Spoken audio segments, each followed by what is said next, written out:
Je peux y aller, c'est ça? J'ai le go? Bon, bah alors si j'ai le go, j'y vais. Bon, alors bonjour à toutes et à tous, puis merci d'être là.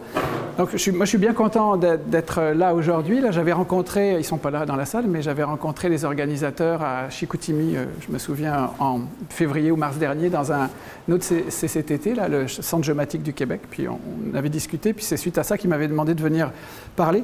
Moi, vous allez voir, je ne vais pas avoir un discours très technique ou techno, contrairement à beaucoup d'autres discours qui ont pu y avoir ou qu'il y aura par la suite, mais je vais plutôt vous parler de cette idée de ville intelligente en lien avec ce que sont les villes aujourd'hui et puis les perspectives que les transformations numériques peuvent offrir, à la fois pour mieux comprendre ce qui se passe, mais aussi les défis, puis les enjeux, les questions qu'il faut qu'on garde à l'esprit pour ne pas tomber dans du positivisme technologique qui vraisemblablement nous emmènerait dans le mur. Alors, pour ça, je vais... 3 points, là, les défis urbains d'aujourd'hui, la ville intelligente comme réponse à ces défis-là, puis je glisserai vers ce que j'appelle moi l'intelligence urbaine, que je préfère à la notion de ville intelligente, parce que partir du principe qu'il y a des villes intelligentes, c'est d'une certaine manière considérer qu'il y en a d'autres qui le sont moins, ou pas du tout, et donc je préfère me dire que les transformations numériques, le numérique a du potentiel d'améliorer notre compréhension de ce qui se passe dans l'urbain, et ce faisant, nous permettre de mieux gérer les villes et d'offrir des services qui correspondent mieux aux attentes des populations. Alors, défi urbain, puis je commence peut-être d'une manière un peu provocatrice, mais la ville est morte. En fait, la ville telle que... elle a été conçue, les villes qu'on connaissait, qui ont été conçues, structurées, grosso modo, dans la période industrielle, n'existent plus. Les villes ont complètement changé. Puis pourquoi je vous dis que les villes ont complètement changé? Puis essentiellement pour plusieurs raisons, mais je vais passer très vite. Puis on parle plutôt aujourd'hui d'urbanité dans le sens des modes d'organisation humaine caractérisés par des densités plus ou moins grandes. Puis pourquoi tout ça a changé? Essentiellement parce que les comportements se sont beaucoup homogénéisés. Je ne vous parle pas des gens qui vivent dans le Grand Nord ou dans des zones très reculées, mais grosso modo, que vous viviez à Montréal ou que vous viviez dans la banlieue ou que vous viviez entre Montréal et Québec, vous allez avoir grosso modo des modes de vie qui se ressemblent beaucoup aujourd'hui.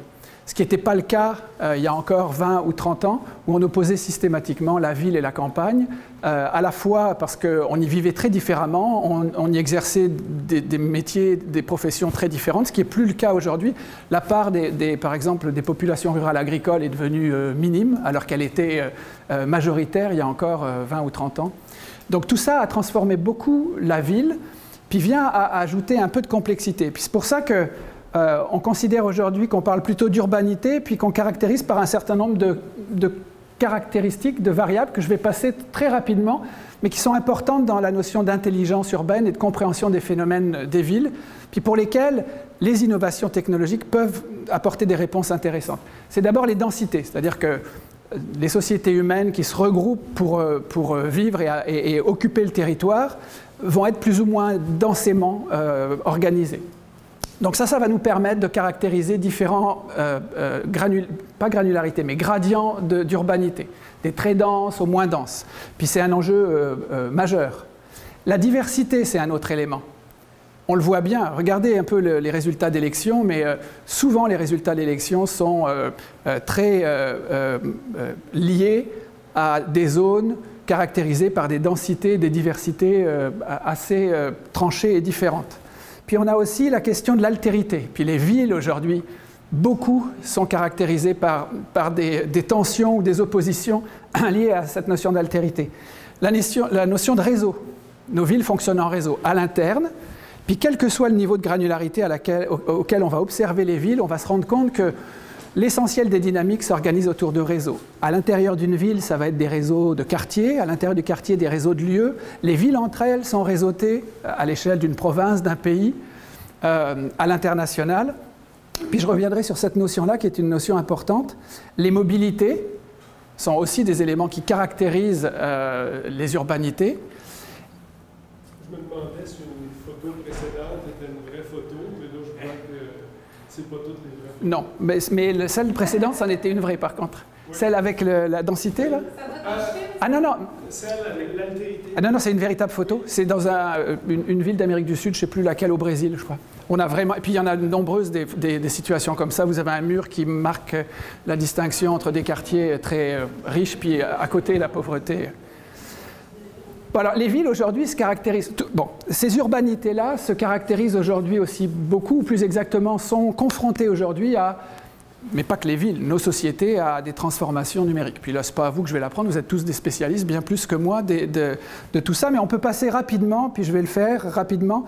La première des transformations, c'est cet effet disruptif des nouveaux modes à la fois de gestion des affaires, de gestion, toute la dématérialisation face à la consommation, à la culture, à l'éducation. Donc, quelqu'un comme Bernard Stiegler, là, en France, considère que les GAFA de ce monde-là, Google, Facebook, Amazon, etc., ont de véritables stratégies disruptives, que ce n'est pas par hasard, et que leur objectif, en poussant de l'innovation à un rythme très accéléré, c'est de tétaniser les sociétés d'une certaine manière. Puis une fois tétanisées, c'est assez facile d'imposer des transformations. Même si ces transformations-là viennent déstabiliser ou remettre en cause des équilibres sociétaux ou sociaux qui sont au demeurant quelquefois pas très solides. Puis on l'a vu avec Uber au Québec. C'est-à-dire Uber est arrivé au Québec, il me semble qu'on aurait tous pu le voir venir, là, c'est pas arrivé de nulle part. Puis quand c'est arrivé au Québec, la société a été démunie, mais le gouvernement s'est trouvé démuni. Puis on sait tout ce que ça a amené. Alors aujourd'hui, il y a de grandes discussions, mais c'est cet effet-là dont parle Bernard Stiegler. Il y a ce que Milad Douéhi, qui a écrit beaucoup de livres sur les transformations numériques, et un en particulier qui s'appelle « Vers un nouvel humanisme numérique ». Cette idée que le numérique, plus que la techno, remet en cause, transforme complètement notre rapport à peu près tous les champs d'activité de nos vies quotidiennes, incluant les relations d'amitié, incluant les relations interpersonnelles, incluant l'accès à la culture, à l'éducation, le commerce, la consommation, etc., etc. Puis je vous conseille la lecture de ce livre, il est vraiment intéressant parce qu'il fait le lien entre ces transformations aujourd'hui de nos sociétés sous l'effet du numérique, puis les cinq grandes étapes d'humanisme que Lévi-Strauss a mis en évidence dans ses travaux. Donc comme une continuité. Pas une discontinuité, vraiment une continuité. Puis c'est assez intéressant. Et on vit aujourd'hui dans un monde comme celui-là. Puis là, je prêche pour ma paroisse, mais un autre élément qui participe de ces transformations numériques, c'est l'âge du lieu global ou la révolution géospatiale. C'est-à-dire qu'aujourd'hui, tout est localisé, tout se localise, quelquefois absolument inutilement, mais tout est localisé. Et ce n'est pas sans effet, et puis je vais en parler un peu plus tard, ce n'est pas sans effet parce que ça veut dire qu'aujourd'hui, la géolocalisation en particulier a ce rôle essentiel de faire le lien entre ce qui se passe dans les environnements numériques et puis ce qui se passe dans nos vies matérielles. C'est de venir rebrancher les deux. Puis, tu sais, on dit souvent, il y a une expression que j'aime beaucoup au Québec, c'est ce qui se passe reste tu sais, au chalet, au 5 à 7, peu importe. Ben, mais là, pendant longtemps, on a pensé que ce qui se passe sur les réseaux reste sur les réseaux, mais c'est plus vrai du tout. C'est plus vrai du tout parce qu'on est capable d'associer des événements numériques à des lieux physiques de façon absolument explicite et directe, ce qui change beaucoup la donne. Puis ça change aussi, peut-être sur un plan plus philosophique, mais ça change parce que ça veut dire que nos espaces de vie s'hybrident à travers ça. Puis ça a beaucoup d'impact, évidemment, sur la manière dont les villes sont gérées. Puis en particulier, un impact, puis c'est un genre de revue de littérature, là, mais c'est intéressant, ce livre-là là, de Michel Lusseau, qui vient de sortir, qui s'appelle « Hyperlieux », où il explique un peu justement comment les villes sont organisées autour des lieux qui ont complètement changé sous l'effet de ces grands phénomènes. Et puis hyperlieux, c'est parce que ces lieux-là sont à la fois très ancrés localement, mais complètement branchés sur le reste de l'univers. Puis on se retrouve à certains endroits, dans des lieux particuliers, avec à la fois des valeurs locales fortes, mais qui viennent s'hybrider avec tout ce qui se passe ailleurs. C'est un peu l'idée de glocalisation, là, vous en avez peut-être déjà entendu parler, hein, l'idée qu'aujourd'hui le global et le local se retrouvent très intimement liés. Et plus on globalise, et plus des expressions locales sont revendiquées, mais tout en acceptant l'idée qu'on est en réseau. Alors, bon, vous allez me dire tout ça, là, et la ville intelligente, dans tout ça, ben, on y vient. C'est que ce contexte-là, de ces urbanités en pleine transformation, qui aujourd'hui font face à de nombreux enjeux, hein, des enjeux démographiques, hein, une augmentation démographique. Alors peut-être que nous, au Canada, au Québec, à Québec ou à Montréal, on la ressent moins, mais quand on regarde ça à l'échelle de la planète, c'est majeur. Puis les Nations Unies, aujourd'hui, c'est 50% de la population à peu près qui vit dans des villes, donc des urbanités densément peuplées. Puis les Nations Unies nous disent que d'ici 2050, on pourrait être à 70-80% de la population qui vont vivre dont une grande partie dans des grandes villes, des grandes villes. Et évidemment, ça pose plein de questions. Ça pose des problèmes, enfin des questions, ça interroge les modes de transport, les mobilités, ça interroge les questions de sécurité alimentaire, comment on va nourrir tout ce monde-là. Ça pose des questions sur la résilience de ces lieux-là en cas de crise. Comment on gère ces aspects-là. Tout un tas de questions majeures. Évidemment, des questions liées au changement climatique, au développement durable, d'autant qu'aujourd'hui, déjà, hein, c'est 2% de la planète qui est occupée par les villes. Je dis 50% de la population et demain peut-être 80%. C'est 80% des gaz à effet de serre qui sont produits dans les milieux urbains et 70% de la consommation d'énergie dans les lieux urbains, aussi dans les villes.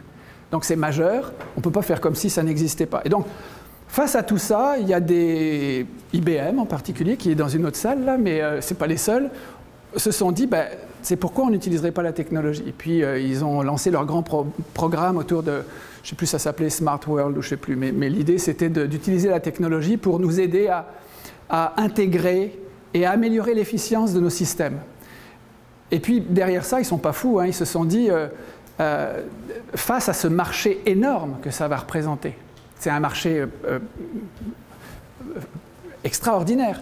Ben pourquoi on ne se positionnerait pas comme les gestionnaires d'infrastructures urbaines du XXIe siècle?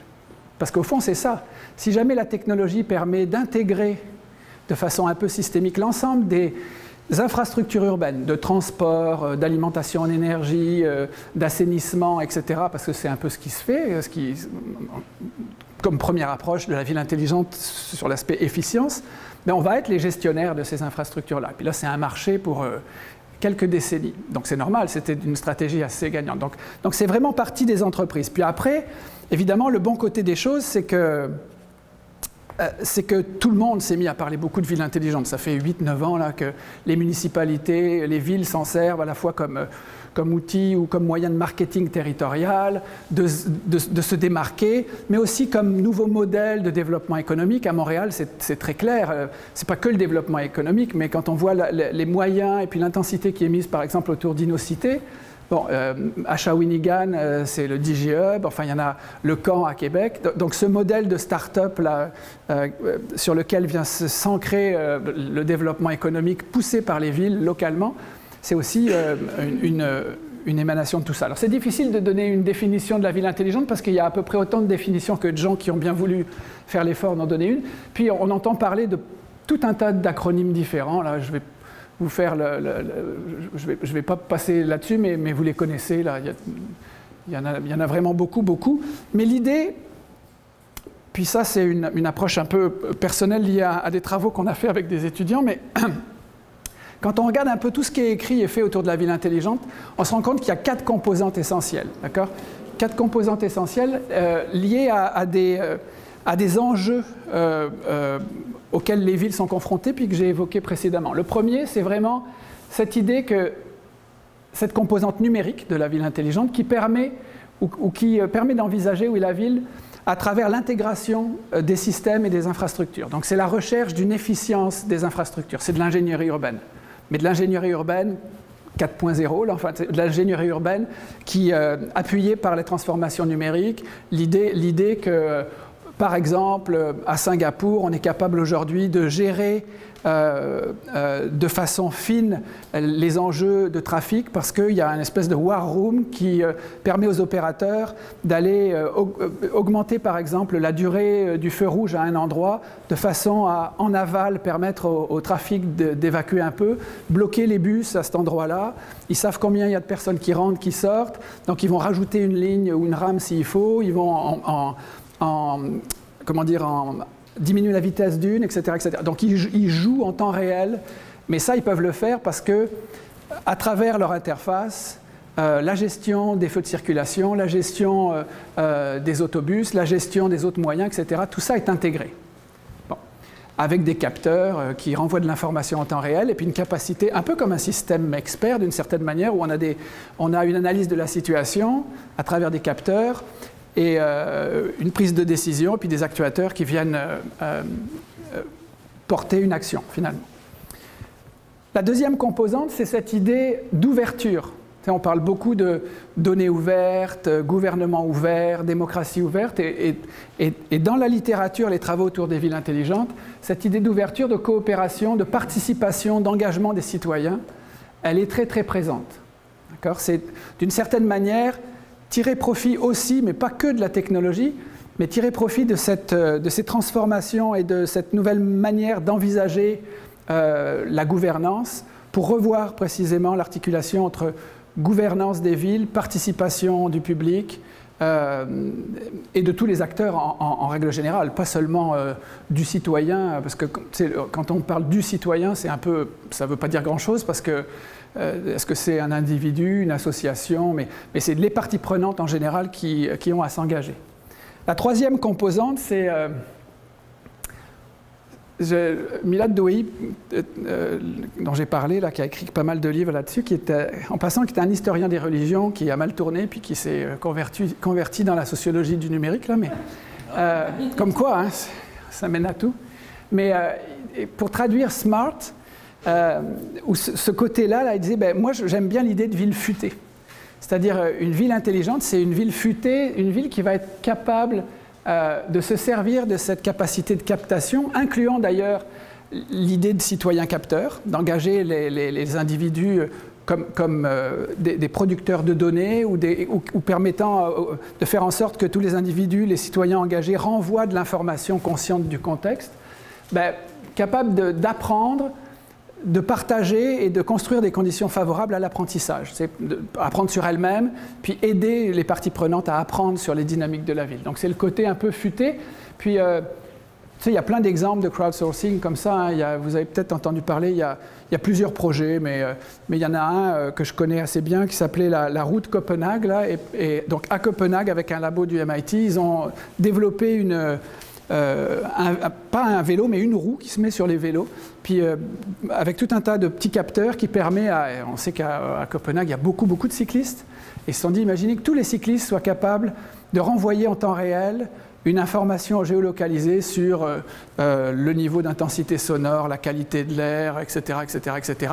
On a une machine vivante permettant de prendre le pouls de la ville en permanence, puis qui ne coûte pas grand-chose parce qu'ils ont développé cette affaire-là. Alors, elle est encore un peu chère, mais l'idée, c'est que ça coûte le moins cher possible, puis de pouvoir, par exemple, imaginez, vous mettez ça sur des Bixi ou sur des... À Montréal, c'est pas le Bixi, hein, ah oui, c'est ça, et puis à Paris Vélib, enfin, ou ce genre de système, puis ça permet d'avoir, de prendre le pouls de la ville, ce qui est quand même un élément intéressant.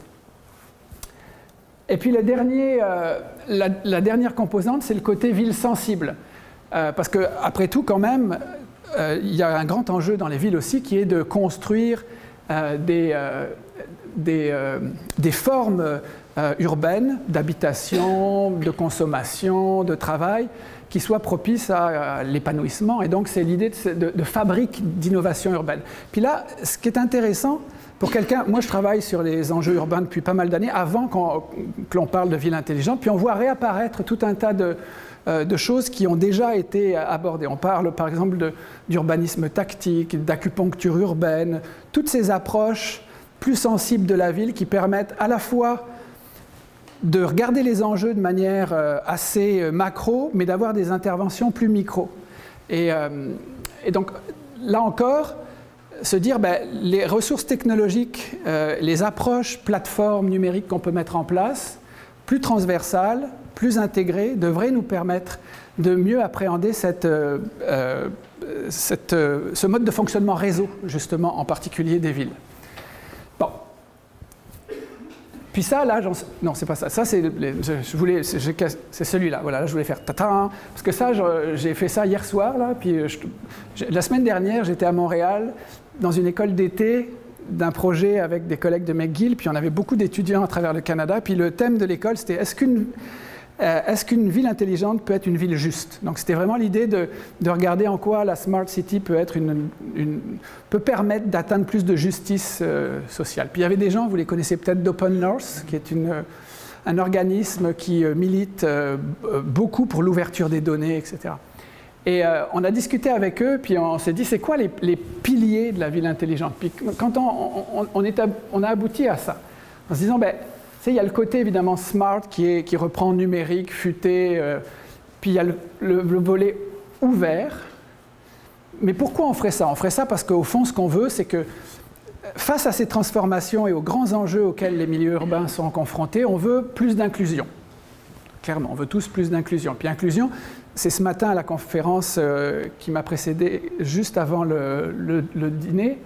Il y a un collègue qui parlait par exemple d'un projet d'intelligence artificielle, mais autour d'un fauteuil roulant pour personnes en situation de handicap. Moi, je travaille avec une équipe au CIRIS, qui est un centre de recherche en réadaptation à Québec. Puis on travaille beaucoup sur l'idée de ville inclusive, sur comment on peut... Parce que si vous regardez toutes les applications, toutes les applications de mobilité, d'aide, peu importe, toutes les applications, les interfaces qui sont faites, sont jamais faites pour des gens en situation de handicap, jamais. On le fait toujours pour un jack moyen, mais jamais. Donc c'est dommage. C'est dommage parce qu'on a des moyens. Et puis en plus, on met en avant le côté durable, inclusif, mais on ne travaille pas du tout dans cette dimension-là. Donc ça doit nous permettre l'inclusion, mais l'inclusion, on en parle de l'inclusion dans les villes intelligentes parce qu'on se dit qu'il faut lutter contre la fracture numérique. Ça c'est assez classique. Mais la fracture numérique, c'est une chose, mais il y a d'autres formes de fractures dans nos villes qui existent déjà et contre lesquelles on devrait travailler. Puis il y a le côté apprentissage, j'en parlais. Ce qu'on veut, c'est que nos villes elles soient des lieux d'apprentissage, de deux manières. À la fois parce que outiller, ça va permettre à la ville comme système d'apprendre sur elle-même. Tu sais, c'est le côté je capte de la donnée, puis je comprends les dynamiques, puis j'y réagis de manière adaptée. Mais en même temps, ça doit permettre de fabriquer des lieux et des modes d'organisation urbaine qui favorisent l'apprentissage de la population et des parties prenantes. Résiliente, ça c'est un élément important. On sait que les villes vont faire face, les changements climatiques, même si certains en doutent, sont une réalité. On ne sait pas vraiment comment ils vont transformer ou frapper ou... Parfait, merci. 5 minutes. Donc, mais il n'était même pas là quand j'ai commencé. Comment il peut savoir qu'il me reste que 5 minutes? En tout cas, bon. Donc la résilience, c'est un élément vraiment important. Parce que, et en particulier, vous avez vu, ben, on l'a vu, hein, au Québec, on est quand même très choyé parce qu'on a beaucoup de neige, des tempêtes, puis là maintenant on a des inondations, enfin, bon. Donc je pense qu'on a des enjeux de ce point de vue-là. Et puis tout ça devrait permettre d'améliorer l'intelligence de nos villes, mais au fond, c'est essentiellement pour que nous, comme citoyens, on soit à la fois plus en sécurité, qu'on soit heureux de vivre ensemble, qu'on n'ait pas peur des gens qui ne nous ressemblent pas, mais qui vont vivre de plus en plus à côté de nous, même à Québec. Et donc tout ça, c'est un élément vraiment important. Je vais finir par cette idée d'intelligence urbaine. Je vais passer vite parce qu'il me reste 45 diapositives. Non, je plaisante. Pas 45, mais quelques diapositives. Intelligence urbaine. Pourquoi je préfère l'idée, mais je l'ai déjà évoqué. Hein, je crois que si on reprend l'idée d'intelligence, là, si on retourne à l'étymologie, intelligence, ça veut dire capacité cognitive à comprendre. Puis capacité à comprendre les liens qui existent entre des éléments, à faire des liens. C'est ça l'intelligence au fond. Et c'est ça dont on a besoin dans des villes à ce à quoi ils ressemblent aujourd'hui, c'est-à-dire des réseaux structurés autour de mobilité, de densité variable, de diversité, etc. C'est ça qui fait la dynamique des villes, c'est ça qui fait leur intérêt, puis c'est ça qui fait aussi à la fois leur force et leur faiblesse. Puis c'est ça qu'on doit être capable de comprendre. Puis moi, je crois effectivement que les transformations numériques, à la fois, sont un enjeu parce qu'elles nous mettent d'une certaine manière dans des situations délicates, mais en même temps, elles ont aussi un potentiel énorme qu'elles nous offrent d'améliorer cette capacité de compréhension, cette intelligence. Et puis tout ce que je vais dire là, qui va suivre, vous allez voir, il y a toujours un double revers à la médaille. C'est-à-dire que les grands enjeux aujourd'hui que l'on voit là, à travers l'Internet des objets, les données massives, les réseaux de capteurs, l'un de ces enjeux-là, c'est les traces. Les traces qu'on laisse tous. Des traces implicites, des traces explicites, celles qu'on est conscient de laisser, celles qu'on laisse et dont on ne s'est pas rendu compte, qui sont, comme je le disais, soit des traces purement numériques, soit des traces physiques parce que la géolocalisation est activée, soit un hybride entre les deux, et qui, en fait, ces traces-là constituent une grosse partie de notre patrimoine de données personnel dont on sait qu'il a une valeur économique énorme et dont on sait que toutes les grandes entreprises du monde en sont friandes. Puis on sait aussi que tout ce qui est gratuit aujourd'hui, dans toutes les applications sur Internet, mobile, tout ce qui est gratuit, on le paye en donnant des traces. Bon. Donc ça, c'est un enjeu énorme. Mais en même temps, c'est aussi grâce à ces traces qu'on peut améliorer de manière très, très sensible notre compréhension fine des dynamiques qui structurent les villes aujourd'hui. Quand on sait comment les gens bougent, qu'est-ce qu'ils consomment où. Donc il y a un côté... tu n'étais pas là au début, c'est ce que j'ai dit tout à l'heure, donc tu ne peux pas savoir quand j'ai commencé. En particulier, ces traces, évidemment, elles permettent d'être suivies. Tu sais, là, est-ce que vous savez que votre localisation a été partagée 5398 fois avec Facebook, Groupon, Go, etc., et 7 autres applications dans les 14 derniers jours? Mais c'est à peu près ça, d'accord? Puis, donc, on vit dans ce monde-là. Donc, on vit dans des villes qui sont de plus en plus gouvernées par la donnée. Là encore, il y a un bon côté, et puis il y a un côté un peu inquiétant. Un des éléments que j'aime beaucoup, qui est à la fois très inquiétant, mais flippant vraiment, et puis passionnant, c'est la question de la personnalisation algorithmique. On le connaît sur le web, on connaît depuis longtemps le fait que quand on va sur Amazon, à chaque fois qu'on fait une requête, une recherche, qu'on achète, le système apprend, puis la fois d'après, quand on y retourne, ce qu'il nous propose est de plus en plus, puis c'est les bulles, vous savez, enfin tout ce système-là. Mais aujourd'hui, c'est en train de se produire dans les espaces physiques urbains. Alors vous allez me dire, il est complètement... il en a fumé de la bonne, mais ça commence à se produire.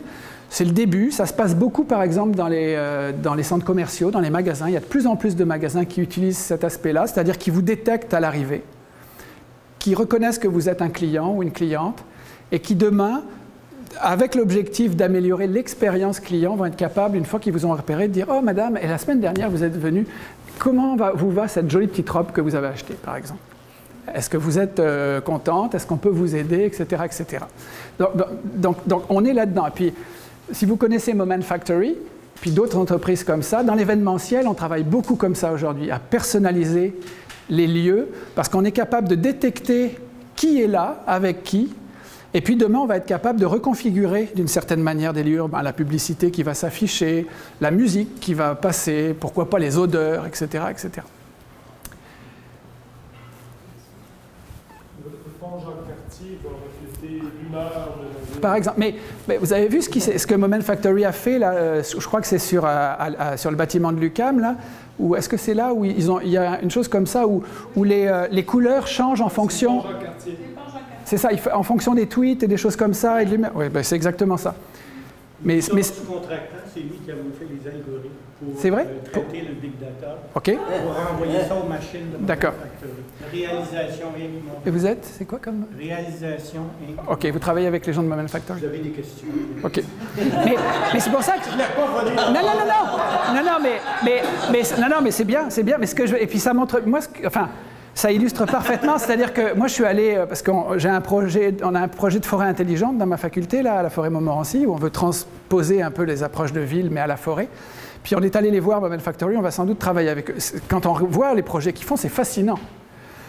Mais en même temps, c'est complètement effrayant, parce que la personnalisation algorithmique, c'est aussi la possibilité d'aller faire du triage social-spatial, et ça commence à se passer dans les aéroports en Europe, par exemple, où on reconnaît les gens. Puis surtout, ce qui est effrayant, c'est qu'à partir du moment où on est capable de déterminer assez finement c'est quoi le comportement moyen auquel on s'attend à une heure donnée dans un lieu donné, on est capable après de détecter ceux qui sortent du comportement moyen. Puis dans les aéroports, suite aux attentats, etc., en Europe, je sais qu'à Amsterdam, à Charles de Gaulle, ils commencent à le faire. Ils commencent à faire ça, c'est-à-dire à traquer des comportements inhabituels. Mais après, le grand enjeu, c'est qui détermine la norme, tu sais? Bon, là, je passe très vite sur l'idée de double tranchant et de... Puis cette idée d'intelligence urbaine, puis je vais terminer là-dessus, parce que... Aujourd'hui, ce dont on se rend compte, c'est que les dynamiques urbaines, elles sont vraiment organisées autour des relations, des interrelations entre les lieux urbains. Puis c'est quoi un lieu urbain? Ben, grosso modo, un lieu urbain, c'est une localisation, un ou des événements, ou une chose qui se passe, et un nom qu'on lui donne. Puis, pourquoi c'est très important? Mais c'est très important parce que dans une même localisation, il y a plusieurs lieux qui peuvent cohabiter, soit en même temps, soit au cours de l'année. Puis selon le lieu dans lequel on se trouve, ben évidemment, la dynamique va varier. Puis si jamais vous allez sur les plaines d'Abraham pendant le festival d'été ou pendant le carnaval ou en morte saison, c'est la même localisation géographique, mais le lieu change beaucoup. Et il change beaucoup en termes pour la ville, c'est-à-dire qu'est-ce qu'elle a à prévoir pour gérer en cas de situation de crise. Ben, elle ne prévoit pas la même chose si on est au milieu du festival d'été. Bon, tout ça est un élément important parce que tout ça vient de manière assez rapide transformer la dynamique ou les dynamiques de la ville, puis on doit avoir cette capacité à comprendre. Et aujourd'hui, on peut le faire. L'enjeu n'est plus de savoir comment on le fait, mais plutôt pourquoi on le fait, et puis avec quel garde-fou on va le faire. Puis là, je termine là-dessus parce que ça va sortir à l'automne, normalement. J'ai participé à une table spécifique au sein de la Commission d'éthique en sciences et technologies du gouvernement du Québec. Là. Puis depuis environ 1 an, on travaille sur une recommandation sur éthique et ville intelligente. Et donc normalement ce document, là en ce moment, on l'a terminé, là, il est en train de passer par toutes les séries d'approbation aux différents paliers du MESI, là, mais ça devrait sortir à l'automne. Puis on a eu des discussions vraiment intéressantes, puis à la fois pour mettre en avant des enjeux éthiques, puis un certain nombre de recommandations associées à ces enjeux-là. On a travaillé avec un juriste, un philosophe. C'était vraiment très, très intéressant. Et puis je voulais terminer là-dessus parce que cette question des enjeux éthiques autour de la ville intelligente, mais pas seulement, parce que la ville intelligente, c'est les données massives, le deep learning, l'Internet des objets, enfin, c'est ces éléments-là qui sont très, très lourds de conséquences sur le plan éthique, et en particulier parce que, puis je vous laisse sur cette citation-là, c'est qu'on ne peut pas juste considérer qu'on va faire de la ville intelligente parce qu'il faudrait en faire. Il faut se poser la question, mais pourquoi on va dans cette direction-là? Et est-ce que toutes les potentialités que nous offre la technologie, parce que c'est possible, sont souhaitables? Puis je vous remercie beaucoup.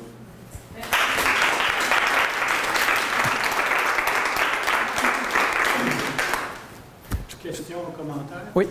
Premièrement, sur la ville intelligente, au niveau de votre puzzle de casse-tête, moi, je rajouterais un problème d'interface.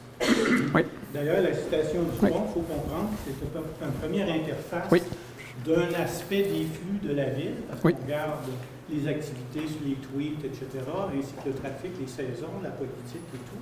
Oui, oui. Tout est gobé en termes de big data, puis on sort une dizaine de paramètres qui fait des... Mais ça donne un retour au public. Donc, l'aspect interface est problématique. Je suis d'accord avec vous. C'est spectaculaire, mais de comprendre tout ce qu'il y a derrière, toute l'analyse de big data, vous ne verrez rien. Nous, on le voit, là, mais vous autres, vous ne le verrez pas. Ça, c'était une première question. Oui, oui. La deuxième, c'était concernant le fait qu'en fait, on va voir apparaître une réaction. Elle a probablement commencé, mais elle va être très forte.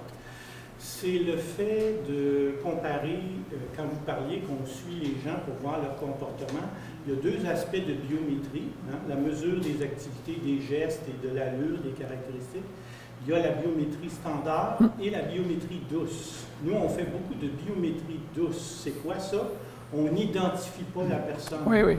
On ne prend pas de photos réelles, on prend les formes en 3D, on regarde, ah, cette personne-là est en train de faire telle chose, mais on ne sait pas qui c'est. Oui, oui. Cette action-là est très importante pour nous parce que ça respecte dans le cadre de... Donc, il y a une très forte tendance à utiliser. En domotique, c'est exactement la même problématique. Oui, oui. Il y a des caméras, les gens ont peur de ça. Quand on prend des caméras 3D, il n'y a pas d'image réelle, on ne peut pas identifier la personne, mais on sait qu'elle a tombé, on sait que... Donc, la question, c'est, voyez-vous une grande tendance à ces choses-là? Ben, pour la première chose, oui, les interfaces, je suis entièrement d'accord. Et puis, moi, j'ai un projet là-dessus parce que je pense que les interfaces c'est un enjeu énorme.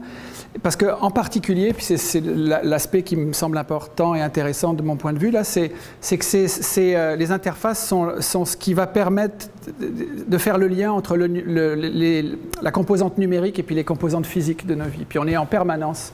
Puis sur la question, par exemple, de l'hyperlieu, c'est ça. Hein, on est dans même un monde, certains géographes appellent ça de l'hyperspatialité ou de la cospatialité, c'est-à-dire qu'on est à la fois à un endroit puis un peu dans un autre. Parce qu'on est à la fois dans un lieu physique, puis d'une certaine manière, virtuellement dans un autre lieu physique. Et tout ça transige par le biais d'interfaces. Puis, de toute façon, il y a un enjeu même sur l'aspect, littératie numérique. L'enjeu des interfaces est majeur, parce qu'aujourd'hui, on ne transige plus à travers une relation interpersonnelle, mais souvent à travers une interface. Puis le deuxième point, oui, vous avez raison. Quelle tendance? Je crois que ça dépend beaucoup l'objectif. C'est-à-dire, par exemple, dans le milieu de la vente et des magasins, c'est sûr qu'il y a une volonté de savoir qui est qui, parce qu'on veut adresser un service personnalisé. Mais ça va prendre, d'une certaine manière, de l'opt-in. Il va falloir que la personne soit d'accord, qu'elle donne son... bon. On peut le faire sans qu'elle le soit, mais là, il y a des enjeux éthiques et de vie privée qui vont se poser. Donc, je pense que là, vous allez être d'accord parce que vous êtes client dans un magasin et que vous avez envie d'être tenu au courant. Puis quand vous rentrez dans le magasin ou quand vous passez à côté, quand vous préviennent qu'il y a des choses qui pourraient vous intéresser qui sont disponibles. Si vous voulez, ça sera... bon, pourquoi pas. Puis ce que vous appelez là, les traces, la biométrie douce, là. Sauf que, vous êtes mieux placé que moi pour le savoir, c'est un leurre. C'est-à-dire que ce n'est pas vrai aujourd'hui dans l'environnement de Big Data qu'on ne peut pas renominaliser des données. Il n'y a rien qui empêche de le faire. Parce que même si vous avez juste un scan 3D qui ne permet pas d'identifier la personne, à partir du moment où vous l'avez géodétecté, vous avez éventuellement sa MAC adresse. Et puis, bon. Donc personne ne peut aujourd'hui, à mon avis, honnêtement, garantir que les données ne peuvent pas être renominalisées. Ça n'existe pas. L'anonymat est fini. Non, l'anonymat est fini. Donc je pense que la seule garantie, c'est légal ou éthique. Et éthique. C'est qu'il va falloir qu'on mette des cadres plus... Parce que sinon, là, techniquement, il n'y a aucun moyen de s'en sortir. Il y a des applications qui vont faire que moi, je pourrais rester, me protéger, puis pour être suivi ou tracé dans les systèmes. C'est ça. On peut se déconnecter. Alors ça, c'est un autre enjeu qui est un enjeu plus éthique, c'est le droit à la déconnexion. C'est le droit à la déconnexion.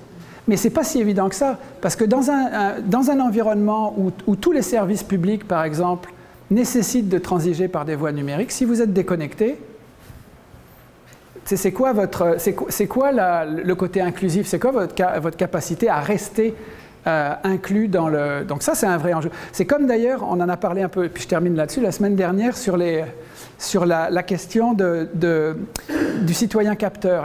On s'attend, par exemple, à ce que les citoyens, pour que ça fonctionne, la route Copenhague-Will, à ce que les gens contribuent. Mais c'est quoi le niveau d'attente? Est-ce que demain, je reprends l'exemple de Singapour, qui est mis en avant comme un modèle de ville intelligente. Alors oui, sur l'aspect efficience, ingénierie urbaine, mais si vous êtes déjà allé à Singapour, moi j'y suis allé, puis je n'ai pas envie d'aller vivre à Singapour du tout. D'accord? Je n'ai pas envie d'être, un certain vendredi, d'être exécuté parce que je n'ai pas fait ce qu'il fallait. Et donc, dans un environnement comme celui-là, est-ce que le niveau d'attente un jour ne va pas être de dire c'est un devoir que de contribuer, c'est un devoir que de produire de la donnée. Puis si vous ne le faites pas, vous n'êtes pas un bon citoyen. C'est ce qui se passe en Chine. Hein. Vous avez vu le gros projet en Chine, là où ils sont en train de vouloir monter un indice de confiance individuelle.